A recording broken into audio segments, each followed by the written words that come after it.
Good morning all of you. आज हम हिंदी की क्लास में हिंदी में पाठ 1 कविता है वो पढ़ेंगे। इसका नाम है कविता का है नमस्कार उनको। ठीक है, पाठ 1 है ये हमारा। हम स्टार्ट करते हैं। इस पाठ में कवि ने हमें बताया है कि जिन लोगों का हृदय, जिन लोगों का मन बिल्कुल पवित्र है, जिन लोगों का मन में कोई छल कपट नहीं है, पवित्र है, ठीक है, जिनके मन में सिर्फ प्यार है, तो वे सभी नमस्कार करने योग्य है। कि उन सभी को कवि कहते हैं कि हम नमस्कार करते हैं। ठीक है, शिष्टाचार के नाते हम सभी को नमस्कार करते हैं, किंतु वास्तव में जिनके हृदय में शुद्ध और पवित्र है वही नमस्कार के योग्य हैं। ठीक है, देखिए कवि कहते हैं कि शिष्टाचार यानी संस्कार के नाते, शिष्टाचार मतलब अच्छे सद्व्यवहार, अच्छा व्यवहार के नाते हम सभी को ही नमस्कार करते हैं। और आप सब जानते हैं कि जब हमसे कोई भी बड़ा होता है, हम किसी से मिलते हैं तो हम उनको क्या करते हैं, नमस्कार करते हैं। लेकिन वास्तव में नमस्कार के लायक कौन है? नमस्कार के लायक सिर्फ वही हैं, वास्तव में नमस्कार के योग्य हैं जिनके हृदय, जिनके मन शुद्ध होते हैं, पवित्र होते हैं, वही नमस्कार के योग्य हैं। अब इसका पहला पैराग्राफ हम पढ़ते हैं। है नमस्कार उनको जिनका मन पावन है, जिसमें बहती है प्रेम धार, चित्त मृदुल और हृदय उदार, हर प्राणी से है जिन्हें प्यार, करुणा से जो है ओतप्रोत, उनसे ही लगती ये सृष्टि मन भावन है नमस्कार उनको जिनका मन पावन है। तो कवि कहते हैं कि नमस्कार है नमस्कार उनको जिनका मन पावन है। मन पावन यानी मन पवित्र है। तो उनको नमस्कार है जिनका मन पवित्र है, पावन है, शुद्ध है, जिसमें बहती है प्रेम धार, मतलब जिसमें प्यार है, जिनमें प्यार भरा है, चित्त मृदुल और हृदय उदार। चित्त यानी चेतना, ठीक है, हृदय मतलब मन उदार है, मन बड़ा है। हर प्राणी से जो प्यार करते हैं, हर प्राणी से है जिन्हें प्यार, हर प्राणी से जो प्यार करते हैं, और उनसे ही ये सृष्टि मन को भाने वाली लगती है, मन भावन लगती है। ठीक है, और उन्हें ही हम नमस्कार करते हैं जिनका मन पावन है। तो इस पैराग्राफ का मतलब है कि कवि कहते हैं जिनका मन पवित्र है उन्हें हम नमस्कार करते हैं, उन्हीं से ही यह धरती मन भावन लगती है, यह सृष्टि मन भावन लगती है, मन को भाने वाली लगती है। ठीक है, हर प्राणी से जो लोग प्यार करते हैं, ठीक है, वही नमस्कार के योग्य हैं। दूसरा पैराग्राफ हम पढ़ते हैं। जो निर्बल के हित साधन में आ जुटते हैं, जो सत्य की रक्षा हेतु मर मिटते हैं, जीते जी भले उन्हें न कुछ सत्कार मिले, पर उनको देव सहायक और अवतार मिले, वह स्वयं प्रभु की महिमा का शुभ गायन है नमस्कार उनको जिनका मन पावन है। तो दूसरे पैराग्राफ का मतलब मैं आपको बता देती हूँ। जो निर्बल के हित में आ जुड़ते हैं, निर्बल यानी जिसमें बल नहीं होता, ठीक है, जो निर्बल के, जो कमज़ोर होता है, शरीर से कमज़ोर, ठीक है, जिसमें बल नहीं होता वो होता है निर्बल। तो जो कमज़ोर होता है उसके हित में, मतलब उसके हित में, साधन में आ जुटते हैं, उसके हित का काम करते हैं, उसके हित में रहते हैं, और सत्य की रक्षा हेतु सच बोलने के लिए मर मिट तक जाते हैं। ठीक है, और उन्हें लेकिन जीते जी भले उन्हें ना कुछ सत्कार मिले, मतलब जीते जी उन्हें बेशक कोई भी आदर सम्मान ना मिले, सत्कार का मतलब सम्मान ना मिले, पर उनको देव सहायक और अवतार मिले। देव सहायक यानी भगवान, और अवतार का मतलब भगवान मिले। ठीक है, उनको देवता और भगवान उन्हें सम्मान जरूर देता है। ठीक है, उन्हें भगवान जरूर मिल जाते हैं। कवि कहते हैं वह स्वयं प्रभु की महिमा का शुभ गायन है।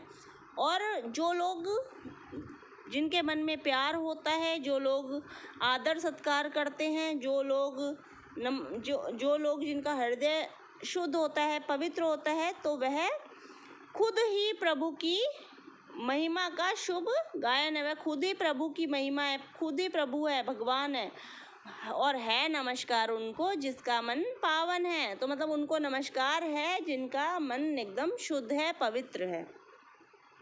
ठीक है, इस पूरे पैराग्राफ का मतलब ये हुआ कि जिनका मन पवित्र होता है ना, वो निर्बल लोगों के हित में भी लगे रहते हैं और सत्य की रक्षा के लिए वो कुछ भी कर सकते हैं। और ऐसे लोगों को बेशक इस दुनिया में सम्मान मिले ना मिले, लेकिन भगवान उन्हें बहुत प्यार करते हैं, भगवान ही उन्हें मिलते हैं। ठीक है,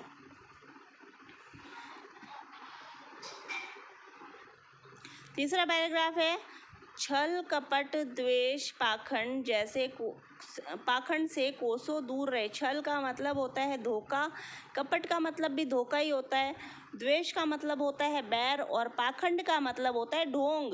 ठीक है, ढोंगी। तो पाखंड का मतलब ढोंग होता है। तो इन सब चीज़ों से कोसों दूर रहे, मतलब जिनका मन पवित्र होता है ना, वो इन सब चीज़ों से कोसों दूर मतलब रहते हैं, बहुत दूर रहते हैं।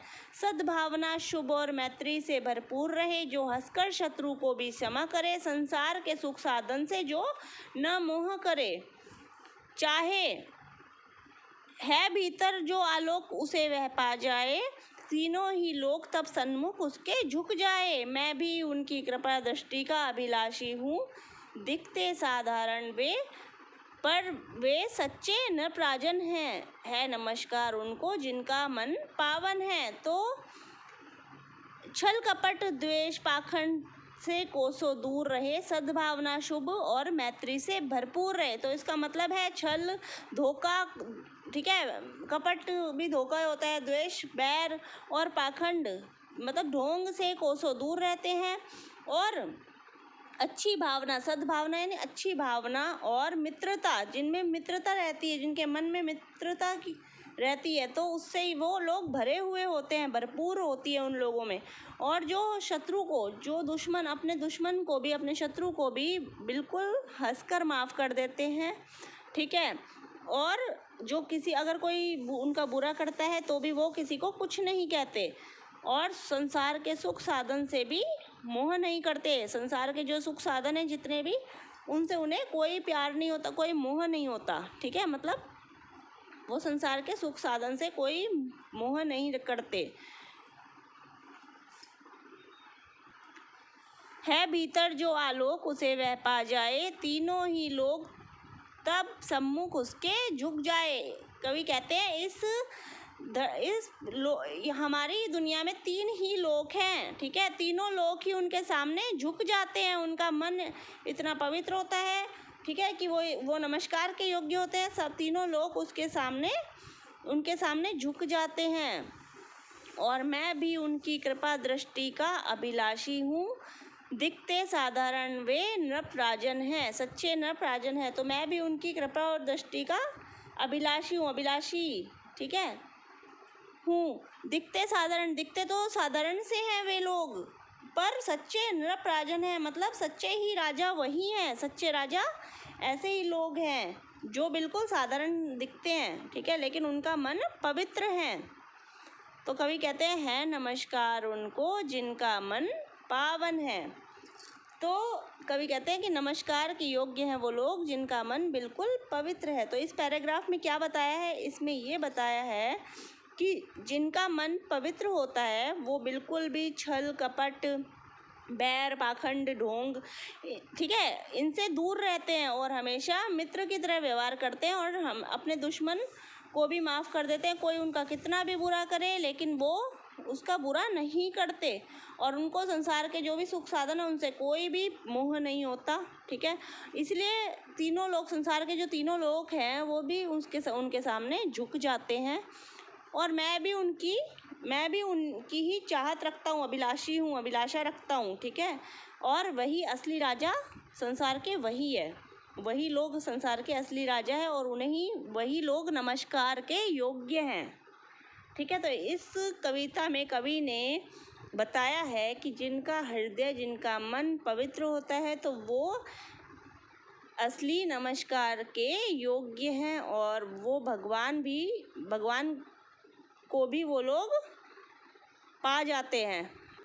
मतलब भगवान की श्रेणी में आते हैं ऐसे लोग, ठीक है। जो लोग जिनका मन पवित्र होता है ना, वो लोग साक्षात पृथ्वी पर भगवान का रूप होते हैं, ठीक है। यही कवि ने इस कविता में बताया है। तो आज हमारा अध्याय 1 का मैंने आपको कविता बताई, कविता समझाई, कविता का अर्थ बताया। तो इसके प्रश्न उत्तर हम दूसरी क्लास में करेंगे, कल की क्लास में। तो आज के लिए इतना ही, और कुछ नहीं समझ में आया तो आप मुझसे पूछ लीजिएगा। Thank you.